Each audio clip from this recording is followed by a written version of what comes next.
Welcome to Guts and Guns, where we break down big ideas and deliver actionable insights. All in just a few minutes. Let's dive in. We've sifted through quite a bit. Think tank reports, academic analysis, government docs, news coverage, all current up to late April 2025. Right. So our mission here for you is to get a handle on the key policy directions these sources are flagging. What could the potential impacts be here at home? And how might America's standing in the world change? We're looking especially at those first 100 days, which in this hypothetical scenario we're already past, and what those early moves might signal for the longer haul. And what seems to be jumping out from all these different sources, is there a common thread? Definitely. What's really striking is this core theme of a very rapid, very assertive rollout of what's being dubbed the America First 2.0 agenda, and the key mechanism, mostly executive power. Okay, America First 2.0. So it sounds like it's not just picking up where the first term left off. What's different? What are the sources saying is being escalated or centralized?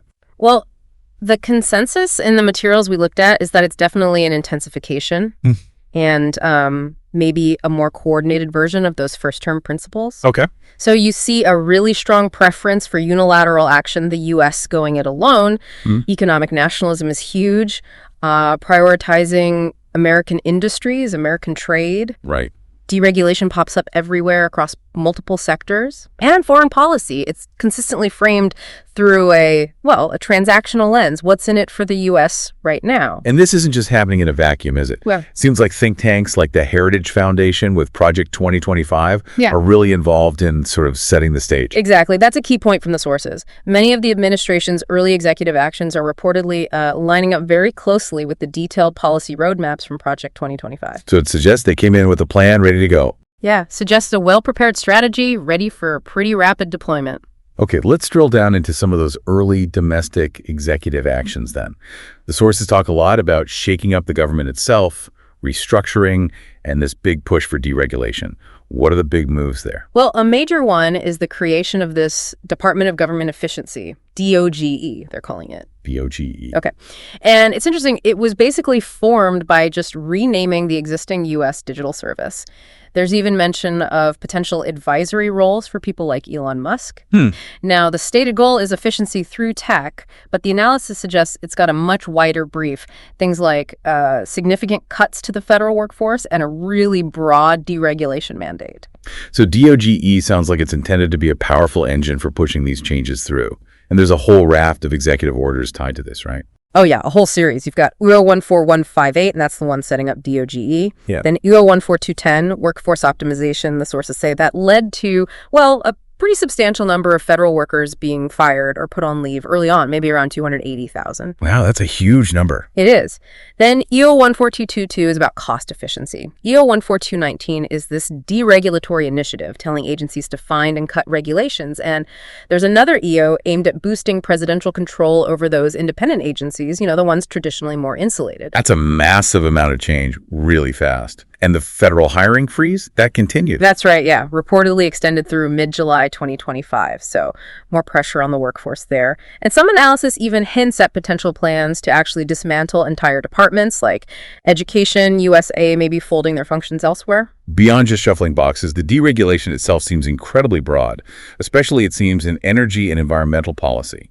Absolutely. That's a major focus. You've got specific EOs like 14270 setting up zero-based regulatory budgeting for energy. Basically, every energy regulation has to justify its existence from scratch. Could mean deep cuts. Right. Start from zero. Yeah.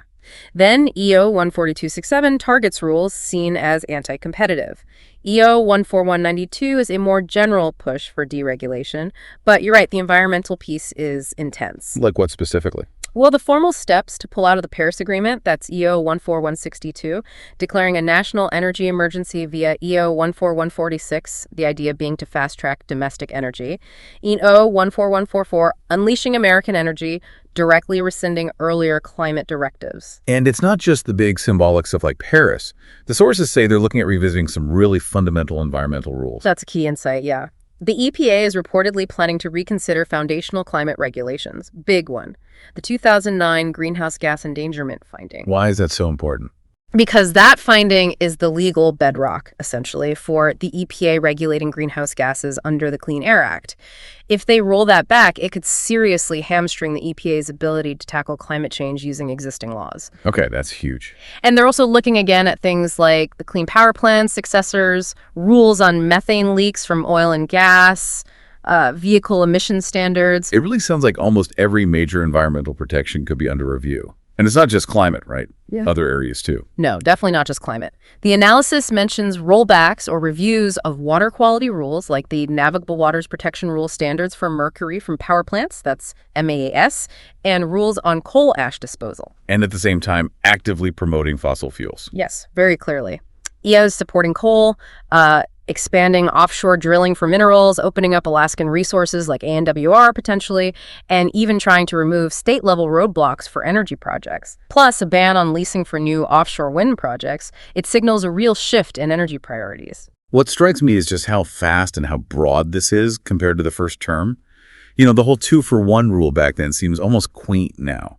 This feels much more targeted, more aggressive. That's a key takeaway from the sources, exactly. It's not that sort of incremental approach. It aligns much more with those very assertive strategies you see in Project 2025, especially that focus on the GHG endangerment finding. And presumably facing legal challenges already. Oh, yes. The analysis notes numerous lawsuits have already been filed, much like we saw during the first term. This rapid-fire approach almost guarantees court battles. Okay, let's switch gears to another big domestic issue. Immigration. The sources describe an immediate and very strict approach being taken. That's right. The picture painted is one of immediate forceful action to restrict who can enter, ramp up enforcement inside the country, and pursue deportations on a potentially massive scale. There's even talk of bringing back the zero-tolerance border policy. And again, executive orders are the main weapon of choice here. What are some of the key border actions the sources highlight? Right on day one, essentially, January 20th, 2025, a whole slate of EOs reportedly came out. EO 14165, Securing Our Borders. That's about building the wall, ending parole programs. EO 14159, Protecting Against Invasion, focuses on prosecuting illegal entry. Invasion, that's strong language. It is. Then EO 14167 lays out the military support role at the border. EO 14146 declares that national emergency to free up Defense Department funds and help for barrier construction. And yeah, alongside the EOs, there's reportedly a proclamation explicitly calling the border situation an invasion. That framing, calling it an invasion, that seems like a really significant rhetorical shift. And does this extend to policies around citizenship and vetting too? It does. EO 14160, Protecting Citizenship, reportedly directs agencies to explore ways to challenge the current understanding of birthright citizenship. Wow. Okay. And EO 14161, Protecting from Foreign Terrorists, mandates tougher screening, identifies high-risk countries for possible entry bans. What about people seeking asylum? Refugees. Sounds like major changes there as well, based on the analysis.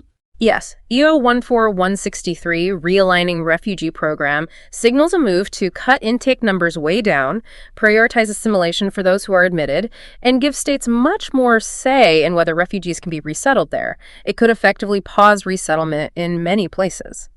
The overall goal, according to the analysis, appears to be dismantling the asylum system as we know it. And beyond just changing the rules, are they using different, maybe more potent enforcement tools? Well, one notable thing the sources mention is the reported use of the Alien Enemies Act against a specific gang, Tren de Aragua, though that apparently faced immediate legal pushback. Right. The Laken-Riley Act was also enacted that mandates detention for certain non-citizens arrested for crimes.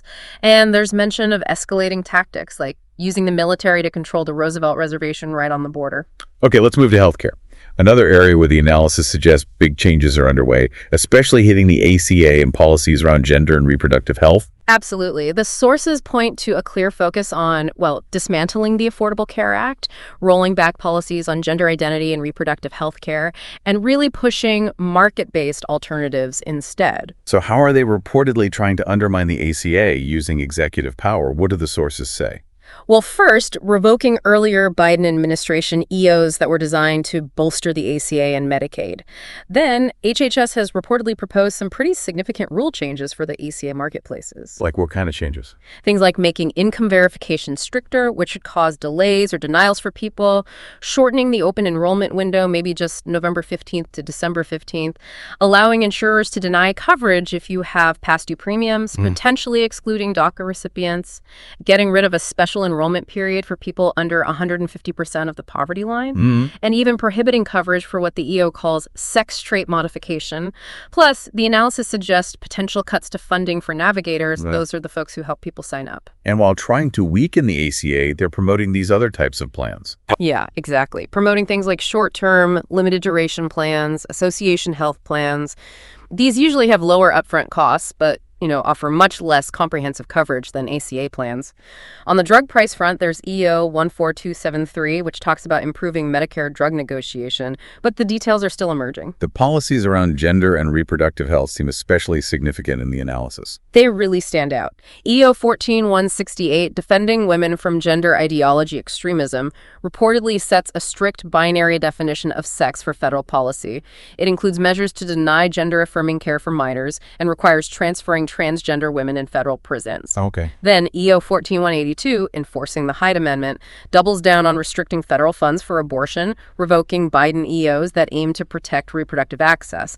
And the analysis flags Project 2025's proposal to use the old Comstock Act to try and ban medication abortion nationwide. Wow. Okay, and lastly, on the domestic front, the sources talk about a big push against DEI programs, diversity, equity, and inclusion. That's right. A major concerted effort described in the sources to eliminate DEI initiatives right across the federal government. And maybe even trying to influence what private companies are doing, too. And let me guess, more executive orders. You got it. Key ones mentioned are EO 14151, ending radical and wasteful.DEI, EO 14173, ending illegal discrimination, merit-based opportunity, EO 14281, restoring equality.meritocracy. So targeting the language around it, too. Seems like it. And federal contractors are reportedly facing new rules about their own DEI programs. There are also EOs aimed at what's called woke policies in schools and the military, and specific actions like EO 14201 trying to ban transgender athletes. The overall goal, the analysis suggests, is to remove federal non-discrimination protections for LGBTQ plus people. Okay, let's pivot now to trade policy. The sources are really clear. Tariffs are front and center, and it sounds like a much more aggressive playbook than the first term. Absolutely. That comes through loud and clear. The analysis highlights an immediate, widespread use of tariffs, relying heavily on executive powers under IEPA, the International Emergency Economic Powers Act. What were some of those first tariff moves, according to the sources? Well, back in February-March 2025, the analysis points to 25% IEPA tariffs hitting goods from Canada and Mexico. They were paused briefly, apparently, then put back on, though maybe adjusted. A 10% tariff on China initially, later increased. And then a universal 25% tariff on steel and aluminum imports, reportedly with no exemptions this time. And then came this idea of reciprocal tariffs in April. That sounds like a major escalation. It really was. EO 14257, they called it Liberation Day. It reportedly declared a trade national emergency and slapped a baseline 10% tariff on almost everything coming in. Wow, baseline 10% on almost everything. Yeah, but the really big piece was these higher reciprocal rates on 57 specific countries. China reportedly faced a potential cumulative rate of 125%. Significant hikes for allies too. EU maybe 20%, South Korea 25%, Japan 24%. That must have caused chaos. Apparently so. The sources mentioned significant market volatility, which led to a partial 90-day pause for most countries, rolling them back to that 10% baseline.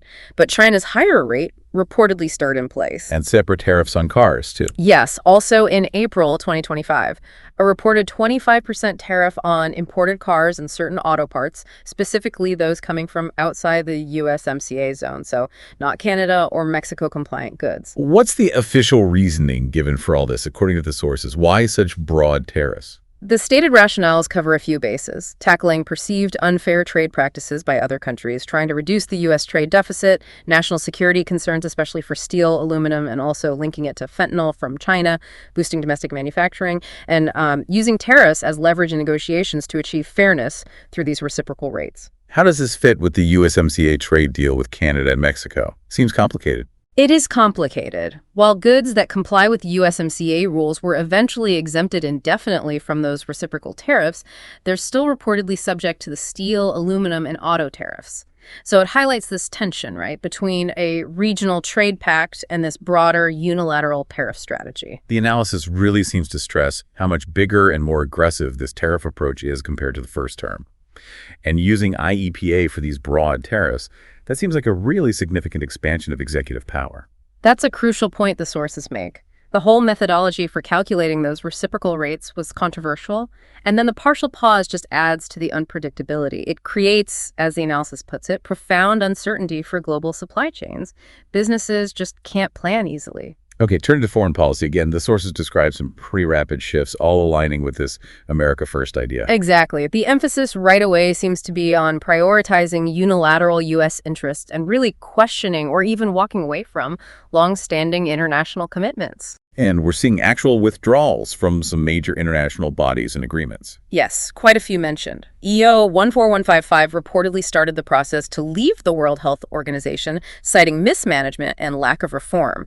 The Paris Agreement withdrawal, executed via EO 141622, sticking to non-participation in the Iran nuclear deal. What about the UN? EO 142199 reportedly mandated a review of U.S. aid and commitments to the UN, specifically targeting the Human Rights Council for non-participation and potentially defunding and suspending contributions to the World Trade Organization. And EO 14203 imposed sanctions on the International Criminal Court. Foreign aid itself is also under the microscope. Very much so.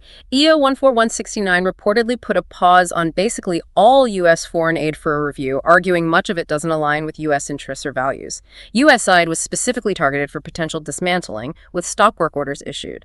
Although apparently some waivers were granted for humanitarian aid and key allies like Israel and Egypt. How about specific relationships, key countries or regions? What shifts are expected there? Well, for Russia and Ukraine, the analysis suggests a push for a very quick end to the war, likely involving concessions from Ukraine like neutrality, recognizing Crimea maybe, and lifting sanctions on Russia.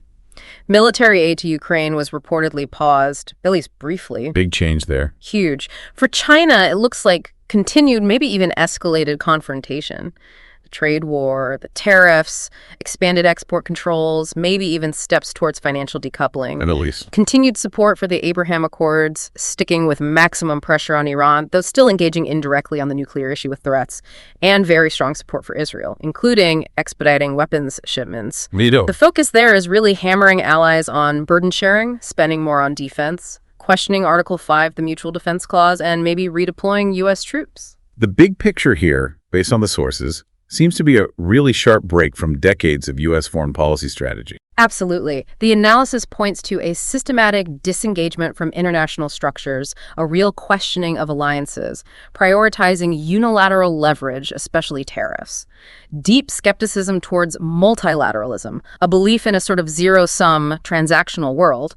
It's creating significant global uncertainty and straining partnerships. Now, even though executive action seems to be the main tool early on, the sources do outline some key legislative priorities too, right? That's right. While EOs dominated the first 100 days, the administration reportedly signaled legislative goals focused mainly on taxes and government spending. And making those 2017 tax cuts permanent seems top of the list. Yes. The individual and estate tax parts of the Tax Cuts and Jobs Act are set to expire end of 2025. Making those permanent is described as a central legislative aim. There are also reported calls for more cuts, maybe a lower corporate rate, getting rid of taxes on tips and overtime, increasing the SALT deduction cap. And on the spending side, sounds like cuts are the goal there. Definitely. Aligning with that DOGE efficiency drive and Project 2025 ideas, there's a reported push for big spending cuts, possibly using budget reconciliation. The House Budget Resolution mentioned targets deep cuts to programs like SNAP and Medicaid over $1.5 trillion over 10 years. The president also reportedly asked for a rescissions package, cutting already appropriated funds. And it sounds like Project 2025's influence isn't just on the EOs, but shaping this legislative agenda too. The analysis strongly suggests its blueprints are heavily influencing the broader legislative wish list. Putting all this together, potentially permanent tax cuts, maybe more cuts, plus uncertain spending reductions and tariff revenue, what does this mean for the budget, for the debt? Well, the sources flag a major fiscal challenge. Just extending the TCJA cuts adds trillions to the debt projection. Combine that with other potential cuts and relying on iffy revenue from tariffs and spending cuts, it points toward a pretty substantial increase in deficits and debt. The priority seems clearly tilted towards tax reduction, especially for higher earners and corporations, rather than tackling the deficit or funding social programs. Okay, let's zoom in on the domestic economy as the sources describe it in early 2025. What was the situation the administration inherited? The analysis suggests an economy with growth kind of moderating, a labor market that was still pretty tight, and inflation that was stubbornly above the Fed's target. Looking back at 2024, GDP growth was 2.8%. January 2025 unemployment was 4.0%, and CPI inflation year over year in January was 3.0%. But the picture in the first quarter of 2025 sounds more mixed, especially with all the tariff talk and action. Exactly. Things got cloudier. Sources were projecting a GDP slowdown in Q1 compared to late 2024. March employment numbers reportedly showed decent job gains, but unemployment ticked up slightly to 4.2%. Inflation data for March actually came in surprisingly low, but the huge question mark is the real impact of those tariffs implemented in March and April. That data is still coming in. And the Federal Reserve. What was their expected path for interest rates? The CBO was projecting the Fed would likely keep gradually lowering the federal funds rate through 2025 and 2026. The Fed's own projections from March pointed to maybe 3.9% by the end of 2025. But again, tariff impacts could change that calculus. The sources really dig into the potential fiscal impact of these policies, the deficits, the debt. What's the trajectory look like? Well, the national debt was already high, around 98% of GDP. The analysis stresses that the second-term plans, especially making the TCJA cuts permanent, point towards adding significantly more debt. We're talking trillions just from extending those cuts. Some estimates project the debt-to-GDP ratio climbing quite steeply in the coming years, far above current levels, raising concerns about long-term fiscal sustainability. And the trade and tariff policies, beyond possibly raising some revenue, what are the broader economic consequences projected in the sources? The consensus in the economic studies sorted is pretty negative overall. Projections generally show reduced GDP growth, lower real wages for workers, and potentially fewer jobs in the long run due to the tariffs. Why is that? Well, tariffs act like taxes on consumers, raising prices, which hits lower-income households hardest. Businesses face higher costs for imported parts, potential retaliation against U.S. exports, and just general uncertainty, which tends to dampen investment and hiring. While some specific protected industries might see short-term gains, the analysis suggests the broader costs likely outweigh the benefits. And economists generally argue tariffs don't really fix the overall trade balance effectively. What about investment specifically and the job market? On investment, the analysis notes there wasn't really strong evidence the 2017 tax cuts significantly boosted investment as intended, and now the added uncertainty from tariffs is expected to be a drag. Plus, rising deficits could potentially crowd out private investment over time. And jobs. The labor market started near full employment, but the analysis suggests headwinds. The negative economic drive from tariffs, those potential federal job cuts from DOGE and restructuring, and maybe even labor supply issues if immigration is heavily restricted. The policy mix seems likely to hinder rather than help sustained job growth, according to these sources.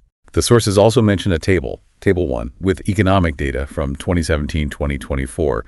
Looking at that history, what does it tell us? Yeah, looking at that historical data in Table 1, you see things like, GDP growth bouncing around, unemployment falling pre-pandemic, then recovering, that big inflation spike in 2022, the national debt steadily rising as a share of the economy, and a persistent trade deficit. It provides that crucial baseline context for thinking about where these new policies might take things. Okay, let's bring this down to how these policies might actually impact people's lives. Starting with wages and income inequality, what did the sources say there? Well, interestingly, the years leading up to 2025 actually saw pretty strong real wage growth, especially for lower wage workers, which helped compress the wage gap a bit. But the analysis suggests the policies since January 2025, particularly the tariffs, which act like a regressive tax, and tax cuts favoring the wealthy are likely poised to reverse those gains and probably make income inequality worse. And what about poverty, the social safety net? Poverty had generally been declining pre-pandemic. The analysis raises significant concerns that the 2025 agenda could increase poverty. Why? Potential deep cuts to safety net programs like SNP and Medicaid are a big factor. Plus, tariffs making essential goods more expensive hurts low-income families the most. Some analyses combine these effects and project a noticeable income drop for the bottom 60% of earners. Healthcare access and affordability, always a huge concern. What's the potential impact there? The uninsured rate had hit historic lows recently, largely thanks to the ACA and pandemic-era policies. But the sources indicate the administration's actions weakening the ACA through rule changes, cutting enrollment help, potentially big cuts to Medicaid, promoting less comprehensive plans are likely to reverse that progress. This could mean more uninsured people, reduced access to care, especially for low-income individuals, people of color, and those in states that didn't expand Medicaid. Disengaging from global health bodies like the WHO could also hurt international cooperation. And finally, on the domestic impact, let's revisit the environment and regulation.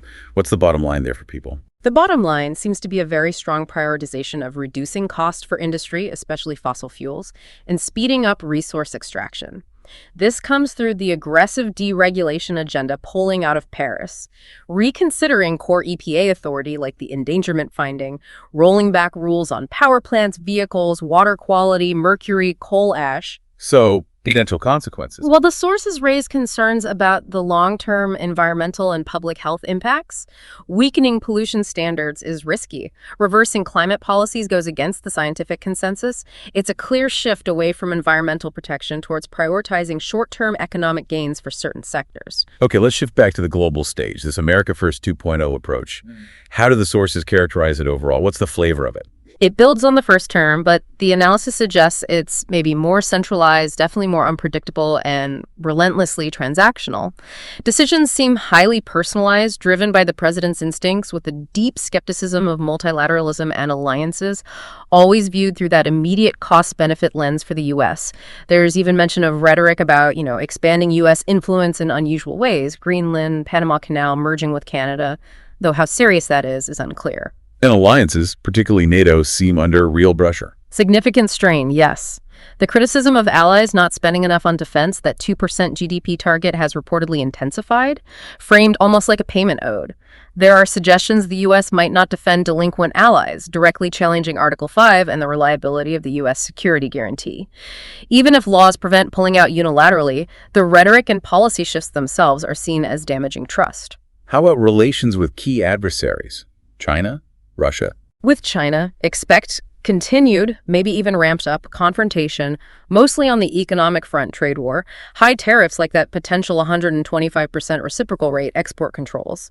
The focus is on unfair practices, IP theft, protecting U.S. jobs. The strategic side, like Taiwan, is more uncertain, but the immediate battleground is economic. And Russia, Ukraine, that sounds like a potential earthquake in policy. It really does. Deep skepticism about supporting Ukraine, suggestions Ukraine is partly to blame, maybe freezing aid again, admiration for Putin. The analysis points towards a push for a quick deal, forcing Ukrainian concessions, lifting sanctions on Russia. A major reduction or even stop to U.S. aid seems possible under an America First lens of avoiding costly foreign entanglements. This could have huge implications for Ukraine, European security, potentially emboldening Russia. While the sheer unpredictability might worry Moscow too, most analysis suggests Russia stands to gain significantly from this shift. And Iran, North Korea. Iran likely faces continued hostility, the maximum pressure sanctions campaign. Despite arguments, it isolates the U.S. and lets Iran advance its nuclear program. North Korea might see a return to leader-to-leader summit diplomacy, focusing on denuclearization, maybe downplaying human rights issues. Success there remains highly uncertain. So, the approach to international institutions, agreements, continued disengagement. Yes, that seems a defining feature. Efforts to defund, withdraw, arguing they constrain U.S. sovereignty or don't serve U.S. interests. UN climate funding targeted. A clear preference for bilateral deals over multilateral ones. What's the likely global consequence of all this questioning of alliances, withdrawing from leadership? The analysis suggests it could speed up the shift to a more multipolar world, creates openings for rivals like China and Russia. Allies are left in a tough spot. Do they try to accommodate the U.S. or seek more independence, maybe through regional blocs like the EU or other security ties? Could lead to fragmentation. The main effect of all the unpredictability, though: chaos, eroded trust, higher risk, weakened U.S. credibility. Being seen as unreliable deters investment, makes cooperation harder.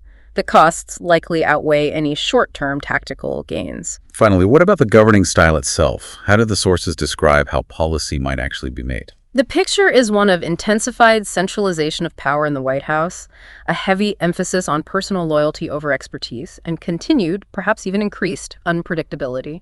Foreign policy especially seems personalized, potentially bypassing expert advice. Appointing loyalists can risk politicizing the civil service, weakening government capacity. And the consequences of that style. Inconsistent policy, erratic decisions, ignoring norms or facts, it all creates uncertainty, domestically and internationally. More White House control over independent agencies erodes their autonomy, politicizes their work. Policies might be poorly designed, harder to implement, more legally vulnerable. The how becomes as important as the what. Potential for instability. Yes, market volatility from trade actions, retaliation, questioning alliances like NATO, risk of miscalculation globally. Domestically, aggressive policies facing legal fights, worsening polarization.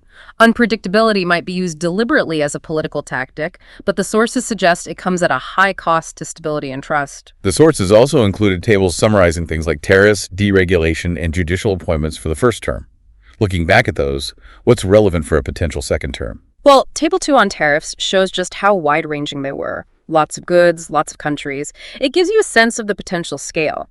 Table 3 on environmental deregulation highlights how broad those rollbacks were, suggesting even more could be targeted across climate, air, water. And Table 4, the judicial appointments, is a reminder of the long-term impact. All those conservative judges shape how laws and regulations are interpreted for years, potentially creating a friendlier legal landscape for this administration's agenda. Okay, so let's wrap this up. If we distill everything from this deep dive, what are the absolute key takeaways from these sources about a potential second Trump term? I'd say number one is the rapid assertive push of this America First 2.0 agenda, mostly using executive power right out of the gate. Domestically, that means big shifts, major deregulation, tough immigration enforcement, attempts to dismantle the ACA and advance conservative social policies on health, plus getting rid of DEI programs. And globally, aggressive trade policy centered on tariffs, and a foreign policy marked by unilateralism, deep skepticism of traditional alliances and international bodies, and a very transactional approach to the world. And the potential impacts of all that, both here and abroad. Domestically, the sources point to risks of significant economic disruption from tariffs, a likely big jump in the national debt, potentially worsening inequality and poverty. Healthcare access could shrink, environmental protections could weaken. Globally, expect strained alliances, more tension with rivals, a potentially smaller U.S. role internationally, maybe speeding up that shift to a multipolar world. This has been incredibly thorough, a really useful breakdown of what the analysis is projecting. Thanks for walking us through it. My pleasure. It's a complex picture. And for you listening, we really hope this deep dive has given you that shortcut, a way to grasp the key potential dynamics without getting buried in every single detail. So, as a final thought, considering everything we've laid out based on these sources, here's something for you to chew on. What do you see as the single biggest potential long-term consequence of these trends? Could be domestic, could be international. What's the major ripple effect you foresee down the road, setting aside whether you agree with the policies or not? Think about those second and third order effects beyond the daily headlines.